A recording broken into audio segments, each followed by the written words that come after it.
কিতাবে লেখা আছে কিছু মানুষ সেখানেও চিটিংবাজি করবে, বাম হাতে যখন আমলনামা পড়বে এ বলবে আল্লাহ এ টিকিট আমার না, ভুল করে উড়ে যাচ্ছিল আমার হাতে এসে পড়েছে।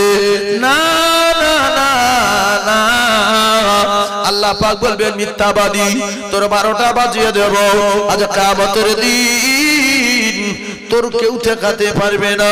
তোর দুনিয়ার জমিনে জবাব দিয়েছিলাম, গীবত করেছিলিস, মদ পান করেছিলিস, শরাব পান করেছিলিস, চিটিং করেছিলিস, উল্টো পাল্টা নেশা করেছিলিস, মিথ্যা বলেছিলিস, 24 ঘন্টা ফিতনা বাঁধিয়েছিলিস, আজকের জাহান্নামের টিকিট তোর হাতে ধরিয়ে দেওয়া হলো। তুই বলছি আমার নামে কিছু করি না, আল ইয়াউমা নাখতিমু আলা আফওয়াহিহিম, আমি আল্লাহ পাক তোর জবানে তালা মেরে দিলাম। কারো বাপ ঠকাতে পারবে না, কেউ সেখানে মস্তানি দেখাতে পারবে না। আমার আল্লাহ পাক জবানে তালা মেরে দিয়ে ওয়াতুকাল্লিমুনা আইদিহিম, আমার আল্লাহ পাক কোরআনে কারীমের ভিতরে জানান আমার আল্লাহ পাক তার মুখে মোহর মেরে দিয়ে হাতের জবান যখন খুলে দেবে মুসলমান, সেদিন আপনার টোটাল জিন্দেগির ইতিহাস আল্লাহর কসম আপনার হাত বলে দেবে। আল্লাহর টোটাল জিন্দেগিতে কি করেছিল আপনি শোনেন, আমি একটা একটা করে বলবো। এই জন্য অনেকগুলো মানুষের বিচার হবে এক জায়গায়, তাই দিনটা অনেক বড় লম্বা হবে। দিনটা লম্বা হবে না ছোট হবে? কতদিন? 2 মাস, 3 মাস, 1 বছর? ক বছর ধরে বিচার হবে? সবাই বলেন 50,000 বছর। কত বছর? 50,000 বছর। আপনি বলবেন আল্লাহ আমি তো দাঁড়িয়ে থাকতে পারছি না, পা শিক হয়ে আসছে, মাথার ঘি ফুটছে, কি করব? কি করবি? দৌড় মার, পালা, একদিকে পালা। দৌড় মেরে কোন জায়গায় যেতে পারবে? যে আমি আর এখানে থাকবো না, বিরাট মাথার উপরে সূর্য, মাথার ঘি গুলো ফুটছে, নাক দিয়ে মগজ গুলো গলে গলে পড়ছে, আল্লাহ কি হবে? আমি দৌড় মারি। মারো, এক গ্রুপ তৈরি করবে, করে নবীদের কাছে যাবে যে আপনারা কিছু করেন, আপনারা তো আল্লাহর পয়গম্বর, দোস্ত, আপনারা তো নবী, আপনারা বললে আল্লাহ শুনবে। নবীরা বলবে কেটে পড়ে, চল পালা, এখানে পালা, কঠিন দিন। আল্লাহর কসম কেউ পরিচয় দেবে না। আমার নবীর কাছে গেলে কাঁদবে, তো হিসাব করতে বলবে না। নবীর কান্না দেখে আল্লাহ বলবেন দোস্ত তুমি কেঁদো না, তবে তোমার উম্মতের তুমি বাঁচাই করো আর আমার জান্নাতের দিকে নিয়ে চলো। বাঁচাই করো উম্মত গুলো, ওরাই হবে যারা নামাজি, তাদের কপাল থেকে একটা নূরের ঝলক জারি হবে। রাসূলুল্লাহ নূর দেখে দেখে উম্মত বাঁচাই করবে। জোরে বলো ভাইরা, বাবাদিরা, যুবকেরা, জওয়ানেরা, খুব ভালো করে বোঝার চেষ্টা করুন। এই জায়গায় একটা বাড়ি আছে, এই জায়গায় একটা বাড়ি আছে। বাড়িটা 5 তলা বাড়ি, সুন্দর মার্বেল দিয়ে তৈরি করা আছে, ভিতরে অনেকগুলো কায়দা কানুন করা আছে, সিলিং লাগানো আছে, প্রত্যেক রুমে 2-3টে করে এসি দেওয়া আছে। অনেক সুন্দর বাড়ি, প্রত্যেক রুমের ভিতরে নহর আছে, আর সোনার সুন্দর সুন্দর খাট পালং আছে। আপনি যদি মানুষের বাচ্চা হন, আপনার যদি জ্ঞানগম্যি ভালো থাকে, আপনার যদি মনে হয় এই বাড়িটার ভিতরে আমি ঢুকবো, মধুর নহর কেমন দেখবো, শরাবের নহর কেমন দেখবো, দুধের নহর কেমন দেখবো, কি সুন্দর সিলিং নাকি একটু শোব, সোনার খাট নাকি একটু আরাম করব, আপনার জ্ঞান আছে বলে আপনি বললেন। বাড়িওয়ালা ওখানে দাঁড়িয়ে ছিল, বলছে আমার বাড়ি যে শুতে চায়, সুন্দর বাড়ি যে ঢুকতে চায়, সে যেন আমার বাড়ি, আমি বাড়িওয়ালা, আমার চাবিটা হাতে করে নেয়। মূর্খুর বংশ বলছে, মূর্খ জাতির কলঙ্ক বলছে না, আমি এই বাড়িতে ঢুকবো বটে, চাবি লবো না, আদলা ইট মারবো, মুকুর মারবো, কুড়ুল মারি মারবো, দরজা ভেঙে ঢুকবো। বাড়িওয়ালা স্পটও জবাই করবে না, করবে না। এ কি জানোয়ার নাকি? তুই শুতে যাবি, দেখতে যাবি আমার সুন্দর বাড়ি, চাবিলে যা যা, আমি তো না করিনি, লে চাবিলে। মূর্খ বলছি ইট মারবো, মূর্খ। আমার আল্লাহ পাকের নবী আল্লাহর সঙ্গে কথা বলতে গিয়ে উম্মতের কথা বলেন না, আমার আল্লাহকে বললেন, আল্লাহ আমার উম্মত কি আপনার সঙ্গে কথা বলতে পারবে না? আমার মতো আপনার সঙ্গে কি দিদার করতে পারবে না? আল্লাহ বললেন, দোস্ত চিন্তা নাই, আমি আল্লাহ পাক তোমার দিদার দিলাম আর তোমার উম্মতের জন্য দিদারের ব্যবস্থা করে দিলাম। তুমি এই 5 ওয়াক্ত নামাজ নিয়ে যাচ্ছ, তোমার উম্মত 5 বার করে আমার বাড়ি আসবে আর আমি আল্লাহ আমার সঙ্গে 5 বার করে সাক্ষাৎ হবে, মোলাকাত হবে, আমার সঙ্গে দেখা হবে আর আমি আল্লাহ পাক আমার জান্নাতের চাবিটা তারা হাতে পেয়ে যাবে। জোরে বলুন, মিফতাহুল জান্নাতিস সালাহ, as-সালাতু মিফতাহুল জান্নাহ। ও জ্ঞানী ভাইরা বোঝার চেষ্টা করুন। তাহলে এই যে বাড়িটা আছে, ওই বাড়িটা দেখতে সুন্দর আর ওই বাড়িওয়ালা রাস্তায় দাঁড়িয়ে আছে, বলছে বাবু যার এই বাড়িতে আরাম করার আশা হয় সে যেন চাবিটা নিয়ে আমার ঘরের ভিতরে চলে যায়। কেউ যদি বলে চাবি লব না মুকুর মারবো, তার সাপটা করার দরকার আছে না নাই? তুই চাবি না, তুই কি জানো না পটু, তুই বুঝি না, চাবি না বলছে লব না, তাহলে জবাই করে দিলে বাড়িওয়ালার দুঃখ মিটবে? আমার কথা বুঝতে পারেন? তুই আমার বাড়ি যাবি, চাবি না, সসম্মানে দরজা খোল, মধুর নহর দাগ, দুধের নহর দাগ, শরাবের নহর দাগ, হুর দাগ, বড় বড় পাখি দাগ, ওয়ালা হাবি তয়রিম মিন মিশতাহুর ওয়া হুরুন ঈদ, তোদের জন্য নিয়ামতের ভিতরে ঢুকিয়ে রেখে যা, চাবি না। কিছু কিছু মুসলমান আছে জান্নাতে যাওয়ার আশা করে, বললে বলে হ্যাঁ যাব, তাহলে নামাজ হলো জান্নাতে চাবি, মিফতাহুল জান্নাতিস সালাহ, চাবিলে বলে লব না, জান্নাতে যাবি বলে হ্যাঁ, চামড়া উড়ে যাবে না, যাবে না। ও মুসলমানেরা, ও জ্ঞানী ভাইরা, শিক্ষিত ভাইরা একটু বোঝার চেষ্টা করুন। চাবিটা আনলো কে? চাবিটা আরশ আজিম থেকে আনলেন কে? আল্লাহর নবী। আল্লাহর কাছে গিয়ে চাবি নিয়ে চলে এসেছে যে আল্লাহ আমার উম্মত ছেড়ে আমি চলে আসবো, আমার উম্মতের কাছে আমি জান্নাতের চাবিটা রেখে আসবো, আমার উম্মতের কাছে জান্নাতের চাবিটা রেখে আসবো। আল্লাহ বলে দোস্ত নিয়ে যাও, তুমি জান্নাতের চাবি নিয়ে তোমার উম্মতের কাছে দিয়ে দাও। তাই রাসূলুল্লাহ বললেন মিফতাহুল জান্নাতিস সালাহ, যারা আল্লাহর জান্নাতে যাওয়ার আশা করে, আল্লাহ জান্নাতে যেতে চায়, তারা যেন 5 ওয়াক্ত নামাজ আদায় করে। নামাজ হলো আমার আল্লাহ পাকের জান্নাতের চাবি। আমি কিন্তু একটাও বাজে কথা বলবো না। নাওরা, আরাপুর, বদরা, এরেন্ডা, নোয়াপাড়া, এই এলাকার প্রচুর জলসা হয় আর এরা বিরাট জ্ঞানী মানুষ, হাজার হাজার আলেমের ওয়াজ শোনে। তো আমি চাচ্ছি যে আমার মুখ দিয়ে যদি কোনো একটা আমলের কথা আল্লাহ বলিয়ে নেন, সেটাকে আপনারা আমল করবেন, আপনাদের জীবন ধন্য হবে। আমল করবেন। ফালতু কথা, বাড়তি কথা অনেক বলা যায়, কিন্তু বলা ঠিক না। কথা বুঝতে পারেন? অনেক রকম অনেক কিছু বলা যায়। সেজন্য আমরা সবাই আমল করব ইনশাআল্লাহ। সর্বপ্রথম আমল, জান্নাতের চাবিটা সংগ্রহ করে নেবেন। জান্নাতে মধুর নহর আছে না নাই? দুধের নহর আছে না নাই? সুন্দর পাখি আছে না নাই? সুন্দর সুন্দর সোনার খাট পালঙ্গ আছে না নাই? সব আছে, বিছানা, খাট, পালঙ্গ। তাহলে আমাদের যাদের আশা হয়, দুটো পায়ে ধরে বলছি, কাল থেকে নামাজ শুরু করে দেন, আর দেরি করবেন না, কারণ কখন মরে যাব আমরা কেউ জানি না। এসেছি একা ভবে, একা যেতে হবে, এসেছি একা ভবে, একা যেতে হবে। আপনার ওই আমল, আপনার ঈমান, আপনার কবরের প্রহরী আর পাহারাদার হয়ে যাবে। জোরে বলুন, আরো জোরে বলুন সুবহানাল্লাহ।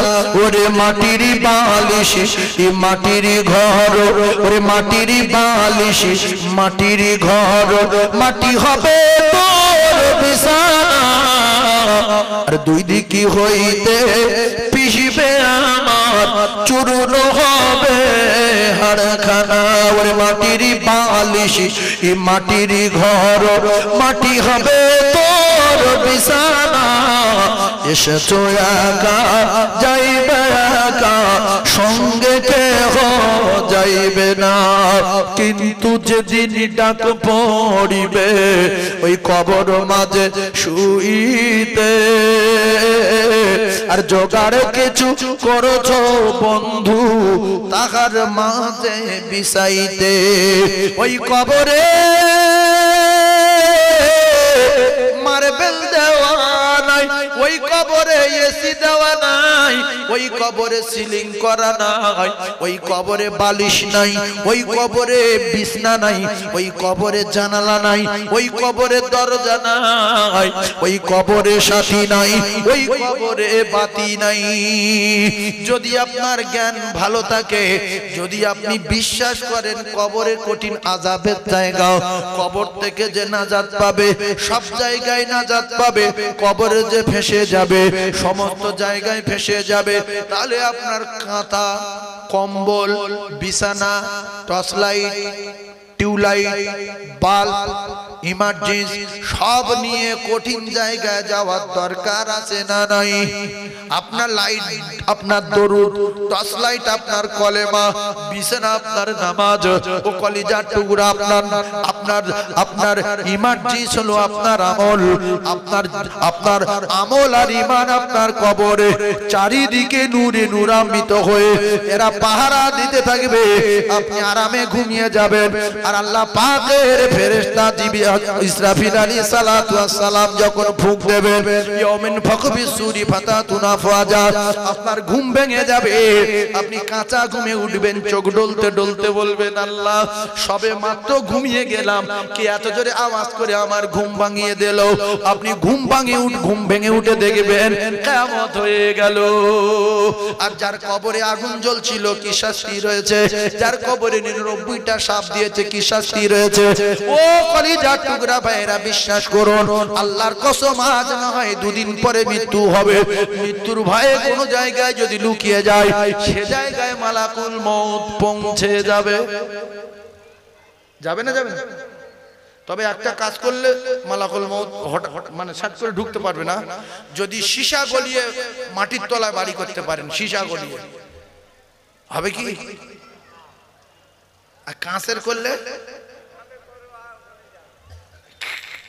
আসলে মালাকুল মউত এমন একটা ফেরেশতা না কোনো বাধা মানবে না এই যে বলে যে ঘরে মানুষের ছবি থাকে কুকুরের ছবি থাকে গরুর ছবি থাকে যে ঘরে মোটামুটি জীবজন্তুর ছবি থাকে সে ঘরে আল্লাহর ফেরেশতারা প্রবেশ করে না তাহলে আপনার বাপের ইন্তেকালের সময় যদি বুকে একটা কুকুরের ছবি মাথায় যদি একটা শুকরের ছবি আর পেটের উপরে আপনার বোনার ছবি এইগুলো মেরে যদি রেখে দেন আপনার বাপ কি আর মরবে কেন আপনি বললেন যে ফেরেশতা যাবেনি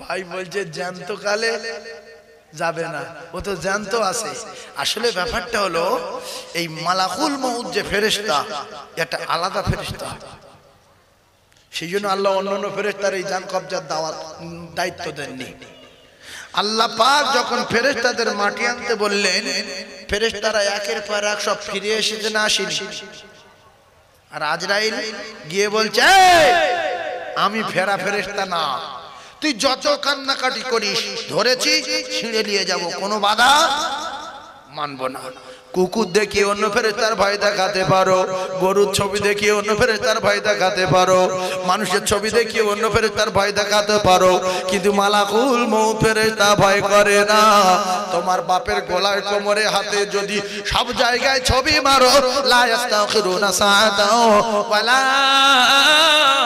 ইস্তাকদিমুন মালাকুল মউত কে টুটি টিপে ধরবে এক সেকেন্ড সময় দেবে না আইনামা তাকুনু ইদরিকুমুল মাউত ওয়ালাউ কুনতুম ফি বুরুজিম মুশাইয়াদা আল্লাহর কসম যদি সীসা গলিয়ে বাড়ি বানাও কাঁচ দিয়ে বাড়ি বানাও মালাকুল মউত সে জায়গায় পৌঁছে যাবে এক জাররা পরিমাণ অসুবিধা হবে না তবে ঝাঁট করে প্লেনে উঠে যদি মক্কার দিকে চলে যায় হয়তো 2-5 মিনিট দেরি হতে পারে নাকি বলেন মৃত্যুর সময় যদি প্লেন ভাড়া করে বেরিয়ে উপরে সাঁসা করে ক মিনিট দেরি হবে? হ্যাঁ বলছে 2-1 মিনিট দেরি হলে হয়তো এখন তেড়ে যাবে তো। আল্লাহু আকবার। মালাকুল মউতের কারা তাড়তে হয় না, প্রত্যেকটা মানুষের সঙ্গে 5 বার করে প্রত্যেকদিন দেখা করে। কবার করে? 5 বার করে। এসে বলে রেডি হ, রেডি হ, 3টের সময় আসছি রেডি হ, 4টের সময় আসছি রেডি হ, আর 4:30-র সময় শেষবারের মতো আসবো, আর কোনো বাধা মানবো না। 150 ডাক্তার বসিয়ে রেখেছে, ডাক্তারবাবু সাবধান, লক্ষ্য রাখো, ঘন্টায় 1 লাখ দেবো। ডাক্তার বলতে আমার সম্ভব না। অনেক জ্ঞানী ডাক্তার দ্বারা তারা কি বলে জানেন, যে মালিক বাঁচালে বাঁচবে, আমার কোনো ক্ষমতা নাই। ভগবান বাঁচালে বাঁচবে, আমার কোনো ক্ষমতা নাই। ঈশ্বর বাঁচালে বাঁচবে, আমার কোনো ক্ষমতা নাই। এরা হলো অরিজিনাল ডাক্তার। আর দুটোটা ভুগড়ু আছে, আমি ঔষধ দিচ্ছি সিও সেরে যাবে। তোর বাপের তুই বাঁচাতে পারিনি, তুই কি সারা ভিড়ে? তাহলে সারাই কে? আল্লাহ। আর সরাই কে? আল্লাহ। তাহলে আমরা সারবো না সরবো? যেটা বলে সারবো। আল্লাহ আমাদের প্রত্যেকের সারার তৌফিক দান, বলেন আমিন। আল্লাহ আমাদের প্রত্যেকের ঈমানি হালতে মউত দান, বলেন আমিন। চিল্লে তাকবীর দান, নারী তাকবীর।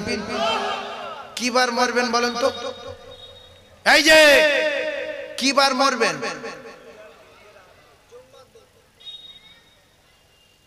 শুক্রবার মরবেন, বৃহস্পতিবার দিন মরেন। রাসূলুল্লাহ বলেছে বৃহস্পতিবার রাত্রে কেউ যদি মরে, অর্থাৎ যেটাকে জুমার রাত বলা হয়, ওর কবরে আর হিসাব নিকাশ নাই। ভাই কথা শোনেন, কঠিন কথা বলছি, মুখস্থ করে নেন। অনেকে নামাজ পড়ে একটু ঘাম দেখায় যে আমি এত নামাজ পড়ি, এত প্রত্যেকদিন কোরআন পড়ি, আর ওই বৃহস্পতিবার মরলে তার কবরে আযাব হবে না। ও তো মদ খেত, ও তো 1-2 বার মসজিদে যেত, ও তো গাঁজা খোর, ও বৃহস্পতিবার রাত্রি মরে গেছে, শুক্রবার জুমার রাতে ও শুক্রবার মরে গেছে, ওর কবরে আযাব মাফ হবে? হ্যাঁ, তোমার মতো মুরুক্কুর হবে না, ওর হবে। তুমি তো মানুষ না, তুমি তো অহংকারী।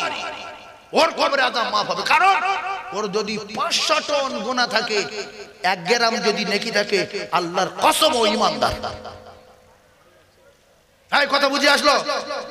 ও ঈমানদার। আর তুমি নামাজ পড়েছো, তোমার একদিন নামাজ কবুল হয়নি, তুমি। এজন্য বারবার বলি, যত নামাজ পড়ো, যত রোজা রাখো, আর যত কোরআন তেলাওয়াত করো, সব সময় ভাববে যে আমার কোনো আমল আল্লাহর দরবারে কবুল হয়নি, সব ভুল। তবু আল্লাহর রহমতের আশায় আল্লাহর কাছে চাইতে হবে। ঘাম দেখানো যাবে না যে আমি অমুক কিচ্ছু না, আসলে ও সব আমি কিচ্ছু না, এটাই দিলে জায়গা দেন। ও সব আমি কিচ্ছু না। তাহলে একজনের যদি 500 টন গুনাহ থাকে আর 1 গ্রাম ঈমান থাকে, এই ঈমানদার না বেঈমান? আরে কথা বলে, বুদ্ধি খাটান। এই ঈমানদার, 1 গ্রাম তো আছে, বেঈমান না। নেকি অনেক কম, গুনাহ অনেক বেশি, তার জন্য জেল খাটবে, তার জন্য শাস্তি হবে। আর 1 গ্রাম থাকার বিনিময়ে একদিন না একদিন আল্লাহ জান্নাতে যাবে। আর ঈমান নিয়ে 1 গ্রাম হলো ঈমান নিয়ে বৃহস্পতিবার দিনগত রাতে জুমার রাতে মরেছে, তাই এর কবরে কোনো হিসাব হবে না। বেঈমান না। আজ যদি শুক্রবার সারা দিনের ভিতরে মরতে পারে, তো কবরে ওই রাদিতু বিল্লাহি রাব্বান ওয়া বিল ইসলাম দীনা আবি মুহাম্মাদিন নবী, এই প্রশ্নগুলো যে করে, মালাকুল মউত প্রশ্ন করা ফেরেশতা আসবে না যে ও শুক্রবার মরে তো কিয়ামত পর্যন্ত ঘুমিয়ে থাক, ওর কবরে যাওয়া যাবে না। আর যদি বৃহস্পতিবার রাতে দিনগত রাতে জুমার রাতে যদি মৃত্যু না হয়, যদি মঙ্গলবার মরছ বা বুধবার মরছ, কবরে যাওয়ার সময় সঙ্গে বলবে না ভাই কে তুমি? না আমি ফেরেশতা। রাদিতু বিল্লাহি রাব্বা, আমি বুঝতে পারছি না বাবা। ও বুঝতে পারছো না, পিছিয়ে করছে, হ্যাঁ বুঝতে পারছো না। ওয়াবিল ইসলাম দীনা, আমি মাটি কেটে খেতুম বাহ। ও আর একবার বলবো, বাপের নাম ভুলে দেবে এবার। আবি মুহাম্মাদিন নবিয়্যা সাল্লাল্লাহু আলাইহি সাল্লাম। অনেক মুসলমান এখনো দুনিয়ায় রাসূলুল্লাহর নামটা ঠিক করে বলতে পারে না। কবরে গিয়ে কি বলবে? কবরে গিয়ে কি করে বলবে? আপনারা বিশ্বাস করুন, আজও অনেক মুসলমান রয়েছে কলেমা সহি বলতে পারে না, মুহাম্মাদুর রাসূলুল্লাহ সাল্লাল্লাহু আলাইহি সাল্লাম বলতে পারে না। দুনিয়ায় এ কবরে কি করে বলবে? এই কবরের ভাষা কি বাংলা হবে না হিন্দি হবে না উর্দু হবে? আরবি হবে না? আরবি জবান করে দেবে কে? একটু কথা বলো। আল্লাহ তো। ইস কি আফসোস। ভাইরা আমার বোঝার চেষ্টা করুন, ও জ্ঞানী ভাইরা, শিক্ষিত ভাইরা, ও শিক্ষিত মা বোনেরা, বেটিরা, কবরে যদি বাংলা না চলে, কবরে যদি ইংলিশ না চলে, কবরে যদি হিন্দি না চলে, কবরে যদি শুধু আরবি চলে, তাহলে যিনি আমাদের জবান পরিবর্তন করে দেবেন, যিনি আমাদের ভাষা পাল্টে দেবেন, তিনি হলেন আমাদের আল্লাহ। সেই রবের সঙ্গে বিরাট সম্পর্ক রাখার দরকার আছে না নাই? কলিজার টুকরা ভাইরা আমার, দুনিয়ায় ক্লাস আপনি যখন বিএড করতে গেলেন, বিএডে আপনার যদি কোনো master first class first number দেয়, 500 ছেলের ভিতরে ফার্স্ট করে দেয়, আপনি তো তার বলবেন আপনার লুঙ্গি দেব, আপনার জামা দেব, আপনার মোরগ দেব, আপনার খাসি দেব, আপনার 10,000 টাকা দেব, বিরাটটা সেবা দেবেন, কারণ সে আমার ফার্স্ট করে দেবে, সে আমার পাস করে দেবে। ও কলিজার টুকরা জ্ঞানী ভাইরা আমার, আল্লাহ যদি আমাদের জবান আরবি করে দেবেন, আল্লাহ আমাদের জবান পরিবর্তন করে দেবেন, আল্লাহ আমাদের ভাষা পরিবর্তন করে দেবেন, সেই আল্লাহর সঙ্গে বিরাট সম্পর্ক রাখার দরকার আছে না নাই? সে আল্লাহর বাড়ি গিয়ে প্রত্যেকদিন কাঁদার দরকার আছে না নাই? যে আল্লাহ আপনি আমার কবরে পাশ করিয়ে দেবেন, আল্লাহ আমি আপনার হুকুম আদায় করি, আমি আপনার হুকুমের আদায় করি, আল্লাহ আমি প্রচন্ড দান করি, আল্লাহ আমি 5 ওয়াক্ত নামাজ পড়ি, আল্লাহ আমি প্রতিদিন কোরআন তেলাওয়াত করি, আল্লাহ কবর থেকে আমার পাশ করে দেবেন, কবরে সওয়াল জবাব থেকে আমার মুখ দিয়ে বলিয়ে নেবেন, আল্লাহ আমার জবানটা আরবি করে দেবেন, আমি যেন কবরে সওয়ালের জবাব দিতে পারি, আমি যেন প্রশ্নের উত্তর দিতে পারি। এই কথা যদি আপনি না বলে হঠাৎ করে যদি চলে যান, কবরের ফেরেশতা যখন আপনার বলবে বল তোর রব কে ছিল, আপনি বলতে পারবেন না। বল তোর দিন কি ছিল, ধর্ম কি ছিল, আপনি বলতে পারবেন না, কারণ ইমানে আপনার বলিয়ে নেবে, আপনি এমনি বলতে পারবেন না। সারা জীবন যদি 3টে কথা মুখস্থ করেন, আল্লাহর কসম কবরে জবান খুলতে পারবেন না, কারণ ইমানের পাওয়ারে আপনি প্রশ্নের উত্তর দিয়ে দেবেন। তাই হাতে ধরে বলি, পায়ে ধরে বলি, যিনি আমাদের কবরে পাশ করিয়ে দেবেন, যিনি আমাদের হাসরে পাশ করিয়ে দেবেন, যিনি আমাদের মিজানে পাশ করিয়ে দিয়ে বিরাট বড় 30,000 বছরের লম্বা রাস্তা ফুলসিরাত যিনি আমাদের পার করিয়ে দেবেন, তিনি হলেন আমার আল্লাহ। যিনি আমাদের জান্নাতে দেবেন, তিনি হলেন আমাদের আল্লাহ। সেই রবের সাথে, সেই রবের সাথে, সেই আল্লাহর সাথে, সেই রহমানের সাথে আমাদের বিরাট সম্পর্ক রাখার দরকার আছে না নাই? একটু জোরে বলে। তাহলে সম্পর্ক সবাই রাখবো ইনশাআল্লাহ। কে কে সেই রবের সঙ্গে সম্পর্ক রাখবেন একটু হাত উঁচু করে দেখান। নারে তাকবীর। আল্লাহ আমাদের হাতগুলো আপনি বেঁচে নেন, কবুল করে নেন। জোরে হাত তুলুন। নারে তাকবীর, নারে তাকবীর। কলমা পড়েন লা ইলাহা, জোরে লা ইলাহা, জোরে বলেন লা ইলাহা ইল্লাল্লাহু মুহাম্মাদুর রাসূলুল্লাহ। ওরে মা আমিনা হাত ধরে বলেন হালিমা, ওরে মা আমিনা হাত ধরে বলেন হালিমা। শোনো শোনো ও হালিমা, করে যদি ভুল আর নয়নেরি বাঁচায় আমার সে যে মুহাম্মদ রাসূল। আল্লাহুম্মা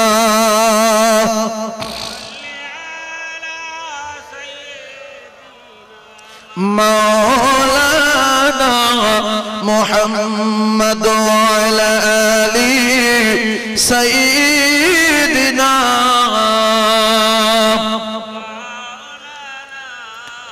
রোদন করেন মায়া মিনা ওই নিয়ে মুস্তাফাকে,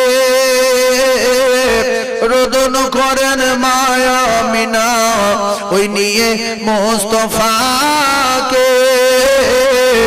আর আবা বলে ডাকবে যখন কি বুঝাবো তাকে দুঃখে কাঁদেন মায়া মিনা ওই নিয়ে কমলিওয়ালা আর তোমাকে রসূল করে পাঠাইলেন আল্লাহ আর দাই হালিমার ঘরে নবী প্রতিপালিত হলে আর সিনা চাকো করে খোদা কোরআন ভরে দিলে আর রহমতে আলম তিনি শাফায়াত ওয়ালা আর তোমাকে রসূল করে পাঠাইলেন আল্লাহুম্মা জোরে জোরে বলেন সাল্লি আলা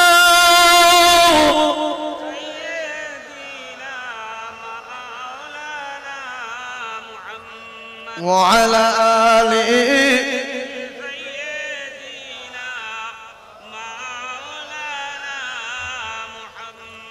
সাল্লাল্লাহু আলাইহি ওয়াসাল্লাম। আচ্ছা আমরা যে কজন এখানে ওয়াজ শুনতে এসেছি আমরা প্রত্যেকে যদি আমাদের মউতটা শাহাদাতের মউত হয় তাহলে আমাদের কবরে আর হিসাব হবে কি? একটু কথা বলেন। আমরা শাহাদাতের মউত চাই কি সবাই? তাহলে যদি বলেন যে আমরা শাহাদাতের মউত চাই, হাসেরও হিসাব দিতে পারবো না, মিজানের পাল্লায় গন্ডগোল, ওখানেও গন্ডগোল হবে, কবরে প্রচুর গন্ডগোল হবে, তাহলে একটা কথা বলে যাচ্ছি, 15 টাকা খরচা করে একটা কায়দা কেনেন, কিনে হয় কোনো মক্তবে নাই কোনো মাদ্রাসায় আপনি খাতায় নামটা এন্ট্রি করেন, নামটা লিখিয়ে দেন, দিয়ে সপ্তাহে একদিন, 2 দিন পরে একদিন, 4 দিন পরে একদিন, 8 দিন পরে একদিন মক্তবে যান, গিয়ে আলিফ বা তা সা জিম হা খ এইরকম পড়েন। আপনি যদি আলিফ বা তা সা জিম হা খ বলেন আপনি কায়দা পড়ছেন না কোরআন শরীফ পড়ছেন? কথা বলে জোরে বলে। কোরআন শরীফ পড়ছেন তো? আলিফ বা তা সা কোরআনে আছে না নাই? তাহলে আপনি কি পড়ছেন? কোরআন শরীফ পড়ছেন। তাহলে আপনি জানেন না কি করে বলেন? পড়তে পারি না কি করে বলেন? আর এই আলিফ বা তা সা যখন পড়তে যাবেন প্রত্যেক কদমে 1 বছরের নেকি আপনার নামায় আমলে লেখা হবে। সুবহানাল্লাহ। এরপরে কি হবে?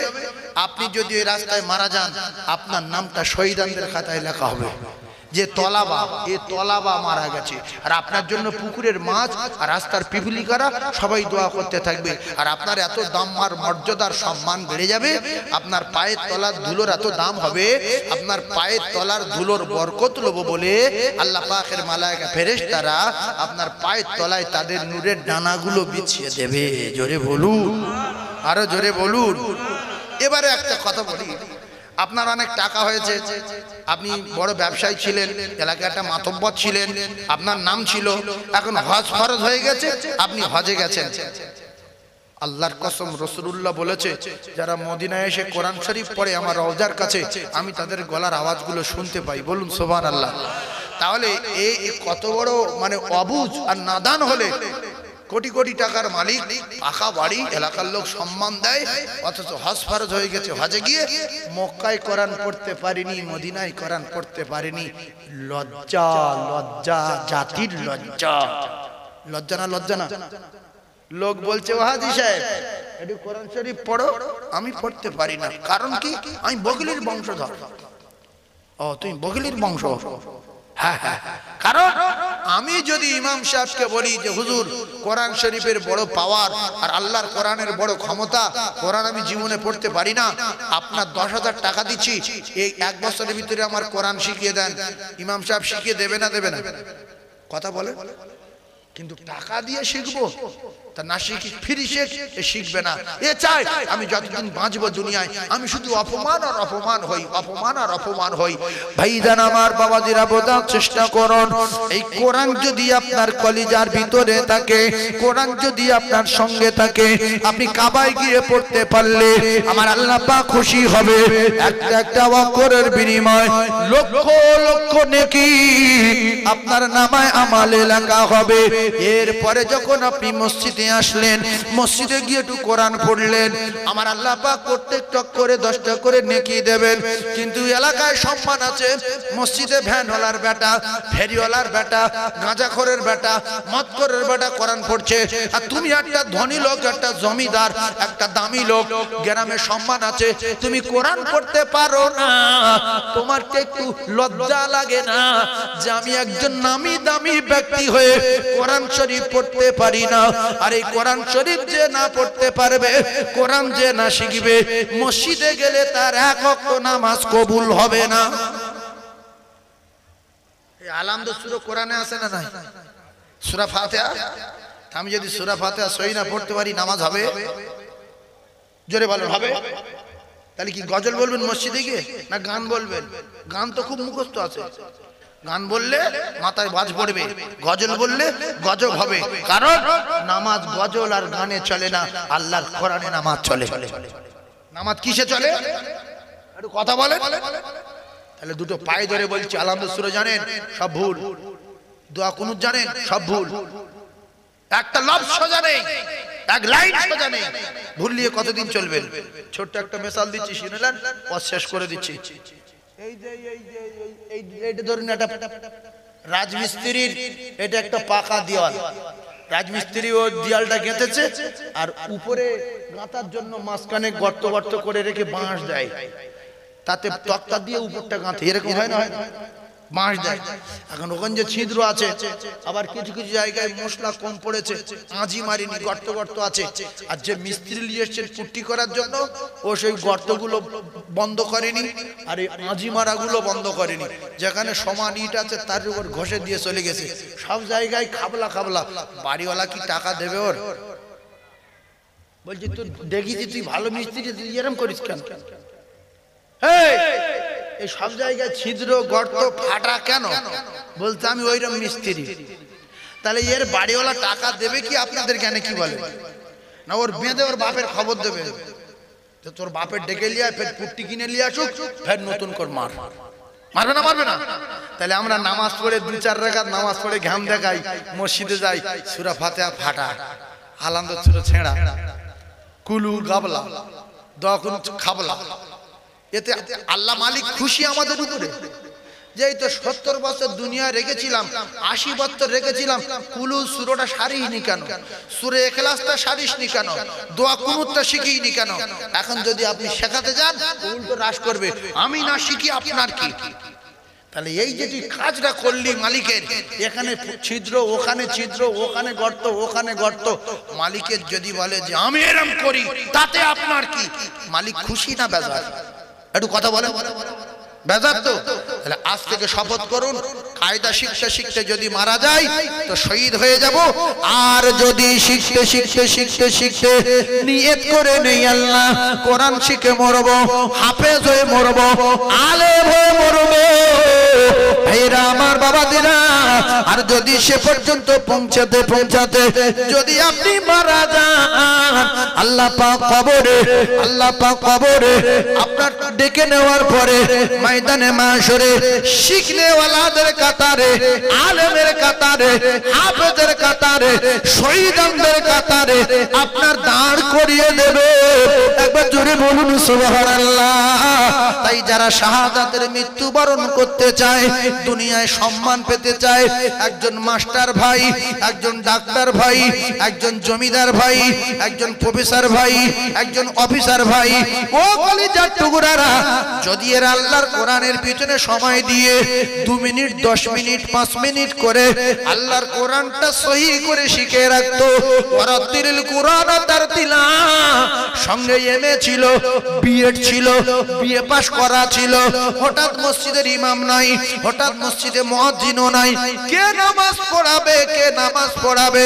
ডাক্তার গিয়ে দাঁড়িয়ে যেতে পারতো, জুমার খুতবা ডাক্তার দিয়ে দিত, মাস্টার গিয়ে দাঁড়িয়ে যেতে পারতো, জুমার খুতবা মাস্টার দিয়ে দিত, হাজী সাহেব গিয়ে জুমার খুতবা দিয়ে নামাজ পড়িয়ে দিত। লজ্জাজনক ব্যাপার হলো জ্ঞানগম্যি কম থাকার কারণে, আল্লাহর কোরআনকে ঘৃণা করার কারণে করে। তাই কিয়ামত যতদিন দুনিয়ার জমিনে বাঁচবে ততদিন মসজিদে অপমান হবে, সবে বরাতে অপমান হবে, সবে কদরের অপমান হবে। আর অনেক টাকার মালিক হয়ে যদি হজে যায়, মদিনায় গিয়ে কোরআন পড়তে পারবে না, অপমান হবে। মক্কায় গিয়ে কোরআন পড়তে পারবে না, অপমান হবে। হাজী হয়ে দেশে ফিরে আসার পরে 2 রাকাত নামাজ পড়াতে বলছে, ফজরের নামাজ বলতে আমি পারবো না, আমি শুধু যোহর আর আসরটা পড়াই। হাজী সাহেব কোন কোন নামাজ পড়ায় একটু বলে? যোহর আর আসর। কেন বলেন তো? এই বুঝতে পারে? ও বলছে আমি দুটো ওয়াক্ত পড়াই, যোহর আর আসর।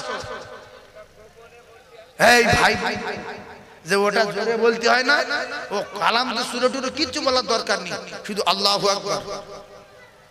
ও মনে মনে ভাববে যে এতক্ষণের মধ্যে আলহামদুলিল্লাহ হয়ে গেছে, এতক্ষণের মধ্যে সূরা ফিল হয়ে গেছে।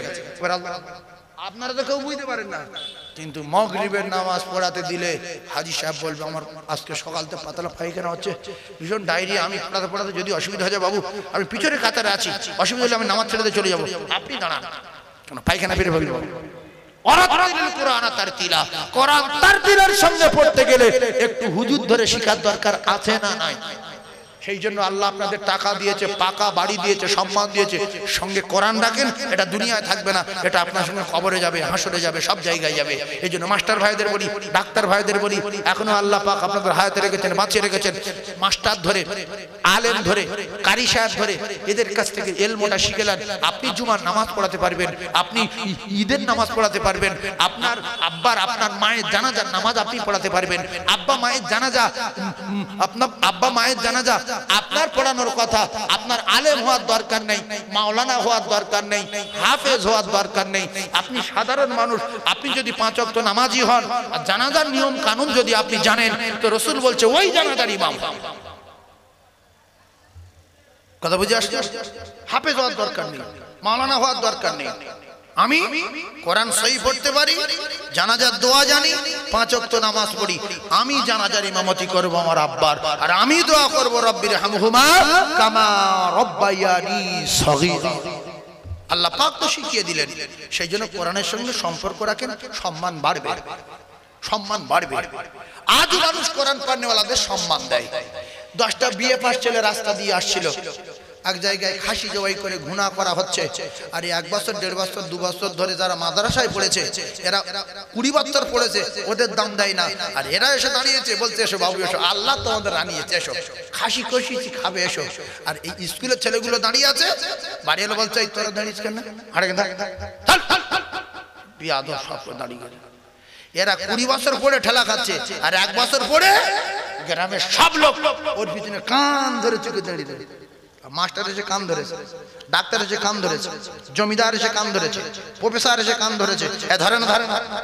কেউ যদি মাদ্রাসায় 1 বছর পড়ে আর একটু কোরআন সহি করে পড়তে পারে, 2-1 পারা কোরআনে হাফেজ হয়ে গেছে, একটু উর্দু কায়দা পয়লি দুসরি তিসরি মিজান নহমি হেদায়েত পড়েছে, এ যখন ইমামতি করবে, এই যত সম্মানীয় ব্যক্তি হোক ওর পিছনে কান ধরে চুকে দাঁড়িয়ে থাকতে হবে না? হবে না? জোরে বলেন। কার সম্মানে? কোরআনের সম্মানে। আর তোমার ভিতরে যদি কোরআন থাকতো তো তোমার ভিতরে সবাই কান ধরে দাঁড়িয়ে থাকতো। কথা ঠিক বলছি না? হ্যাঁ, এই জন্য বাড়িওয়ালারা যখন একটু খাওয়া টাওয়া দেয়, খবর লাই, এই নাওরা আরাবপুরে কে কোরআন পড়তে পারে দেখতো, বলছে আব্দুর রহিমের বাপ, বলছে ওর দাওয়াত দে, বলছে আব্দুর রাজ্জাকের বাপ, বলছে ওর খাসি জবাই করে খাবো, ওর বল, বলছে আব্দুর রহিমের বেটা, বলছে ওর বল, বলছে মাস্টারের, বলছে হবে না, কোরআন জানা না, বাদ দে, ওর খাসি খাওয়ার দরকার নেই, বলছে ওই অমুক লোক, বলছে হবে না, কোরআন জানে না। যে কোরআন জানে না তার সম্মান নেই, কারণ কোরআন হলো জ্যোতি, কোরআন হলো আলো, কোরআন হলো নূর। এই নূরের জ্যোতি, পাওয়ারফুল কিতাব আল্লাহ রাসূল না নিয়ে গিয়ে তার মুজিজাটা তার উম্মতের কাছে রেখে গেছেন। যারা এই কোরআন সঙ্গে রাখবে, যারা কোরআনের সহবত নেবে, আল্লাহর কসম আল্লাহ পাক তাদের দুনিয়ায় সম্মান বাড়াবে, কবরে সম্মান বাড়াবে, হাসরে সম্মান বাড়াবে, ফুলসিরাত পার করে দিয়ে আল্লাহ জান্নাতে পৌঁছে দেবে। জোরে বলো। কোরআন শিখবো সবাই ইনশাআল্লাহ। শিখতে শিখতে যদি মারা যায় শাহাদাতের মৃত্যু হবে, শেখেন না। একটু সবে বরাতে দুটো কোরআন শরীফ পড়লেন, খুলে কোরআন শরীফ পড়ে দিয়ে একটুখানি দেখলেন, আল্লাহ আউযু বিল্লাহি মিনাশ শাইতানির রাজিম, বিসমিল্লাহির রহমানির রহিম, উলাইকা আলা হুদাম মির রাব্বিহিম ওয়া উলাইকা হুমুল মুফলিহুন। আপনি পড়তে পড়তে কি সুন্দর পড়ছেন, আলিফ লাম মিম যালিকাল কিতাবু লা রাইবা ফি। পুরো মসজিদের মুসল্লিগুলো বলছে, ওরে ওই অমুক লোক কোরআন শরীফ পড়তে জানে, আমি এতদিন জানি না, সে মসজিদে পড়ছে, আমি দেখে এসেছি। ও খুশি হলো, আল্লাহ খুশি হলো, রসুল খুশি হলো। প্রত্যেকটা অক্ষরে 10টা করে নাকি আপনার নামায় আমালে লেখা হলো। সেই জন্য এত জ্ঞান দেখান কেন? আমি শিখতে পারিনি, আমি শিখে নেবো হুজুরের কাছে। আপনার মধ্যে একজন জ্ঞানী মানুষ, ধনী মানুষ, বয়স্ক মানুষ যদি কোরআন শেখেন, তো লোক তো আপনার ভালো বলবে, যে লোকটা শেষ বয়সে কোরআন শিখছে। আল্লাহর মাথার ব্রেন বাড়িয়ে দাও, আল্লাহর কোরআন শেখার তৌফিক দাও। সবাই কোরআন শিখে মরবো ইনশাআল্লাহ। জোরে বলেন ইনশাআল্লাহ। আল্লাহ আমাদের কোরআন শিখে, আমাদের কোরআনের উপর আমল করে 5 ওয়াক্ত নামাজ নিয়ে ঈমানি হালতে জুমার দিনে মউদ্দান বলুন আমিন। আর একবার জোরে বলুন আল্লাহুম্মা আমিন। আর একবার জোরে বলুন আল্লাহুম্মা আমিন।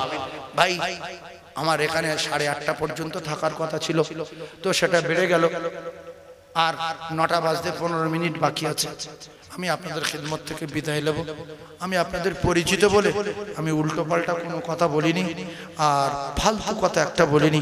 আল্লাহ পাক যতটুকু বলিয়েছেন আমি বলেছি। আপনারা আমার জন্য দোয়া করবেন, আমার প্রতিষ্ঠানের জন্য দোয়া করবেন। মাদ্রাসায় 170 জন বাচ্চা পড়াশোনা করে, হোস্টেলে 7000 স্কয়ার ফুট ছাদ দেওয়া মাদ্রাসা।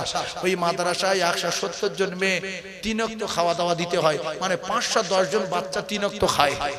দোয়া করবেন আপনারা।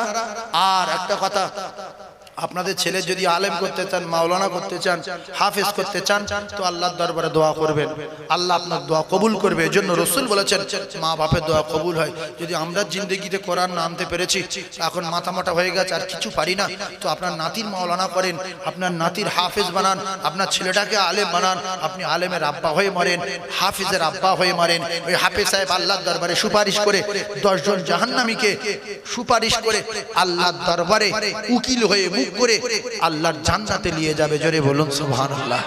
সেজন্য আল্লাহ যেন আমাদের প্রত্যেকের আলেম হাফেজের মা বাপ হয়ে মরার তৌফিক দেন। আর যদি মনে হয় যে হুজুর আমার মেয়েটা মাদ্রাসায় ভর্তি করব, তার আগে একবার দেখে আসেন। বাংলা মাধ্যমিক পর্যন্ত পড়ানো হয়, উপশ্রী বলি, কন্যাশ্রী বলি, আর যত অনুদান আছে, জুতো বলি, মোজা বলি, ছাতা বলি, টাকা বলি, যাই বলি, মাদ্রাসায় ওই মাদ্রাসায় ভর্তি করে দিলে আপনি পাবেন। আপনার মেয়েটা সম্মানের সঙ্গে থাকলো, পর্দার সঙ্গে 5 ওয়াক্ত নামাজ পড়লো, মোবাইল থেকে দূরে থাকলো, রাতের বেলা আপনার ঘুমটা ভালো হলো। নাহলে আপনি মেয়েটা বাড়ি রেখেছেন, ফোন নিয়ে পাগল, টিউশনে যাচ্ছে 6টার সময়, আসার কথা 8টার সময়, আসছে 10:30টার সময়। আপনি বলছেন মা 1.5 ঘন্টা লেট হলো কেন? বলছে আব্বা আঁকা পরীক্ষা ছিল, আঁকা পরীক্ষা। আপনি বুঝবেন না, মূর্খ লোক, আগেকার লোক তো, আমরা বিভিন্ন রকমের কাজে থাকি। ও আচ্ছা আচ্ছা ঠিক আছে মা। তারপর দিন গিয়ে আবার অঙ্ক পরীক্ষা, কিন্তু কিচ্ছু না, প্রত্যেকদিন সিনেমা যায় ওর সাথে।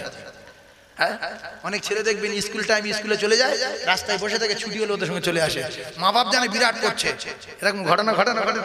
হ্যাঁ, সেজন্য বলছি, আপনি যদি ঘুম ভালো চান, এহকাল পরকাল শান্তি চান, মেয়েটাকে মাদ্রাসা দিয়ে দেন। আলেম হোক, আলেমা হোক, হাফেজা হোক। আর যদি কিছু না হয় তো একটুখানি কোরআনটা শিখুক, একটু উর্দুটা শিখুক, 5 ওয়াক্ত নামাজ পড়া শিখুক, আর কোরআনটা সহি করে শিখতে পারে। আল্লাহ পাক আমাদের প্রত্যেকটা ছেলে মেয়ের, আল্লাহ আমাদের হাফেজ আলেমা, হাফেজা আলেমা, আল্লাহ হাফেজ আলেম করা তৌফিক দেন। সকলে বলুন আমিন। আর একবার জোরে বলুন আমিন। আমি গুনাহগার, আপনাদের খিদমত থেকে বিদায় নেব। আমার জন্য দোয়া করবেন, আল্লাহ আমাদের সকলের জন্য শোনা বলার চেয়ে বেশি বেশি করে আমল করার তৌফিক দেন। বলুন আমিন। দেখে দেন ছেলে, দেখে দেন ভাই। আমাদের ইমাম সাহেব, আমি জানি ইমাম সাহেব এখানে দীর্ঘদিন আছে, আমি সব চিনি, বাড়ি নিমতলায়, তাও চিনি। এখানে মনে হচ্ছে 16-18 বছর আছে আনুমানিক, কথা বুঝতে পেরেছেন তো? ইমাম সাহেব দীর্ঘদিনের ইমাম, আপনাদের মহল্লা আছে, আপনাদের লিডার, আপনাদের নেতা, আপনাদের বাদশা আছে, ইমামের সন্তান। প্রথমে ওয়াজ করছিলেন, আমি শুনছিলাম, আল্লাহ পাক তার যোগ্যতা দিয়েছেন, জ্ঞানও দিয়েছেন, সুন্দর ভাষায় ওয়াজ করছিলেন, কোরআনের ব্যাখ্যা করছিলেন। এ আপনাদের রাখার গর্ব। আবার সেই ইমাম সাহেবের বড় ছেলে, তিনিও কিছু কথা রাখবেন। আল্লাহ পাক আমাদের প্রত্যেকের আলেমদের সম্মান করার তৌফিক এনায়েত করেন, বলেন আমিন। আল উলামাউ ওয়ারাসাতুল আম্বিয়া, রাসূলুল্লাহ বলেছেন আলেমগুলো, উলামাগুলো এরা হলো আমি নবী আমার ওয়ারিস, ওদের সম্মান করলে আমার সম্মান করা হয়। আল্লাহ প্রত্যেকের আলেম ওলামা সম্মান করার তৌফিক দেন, আমিন। দুরূদ শরীফ আল্লাহুম্মা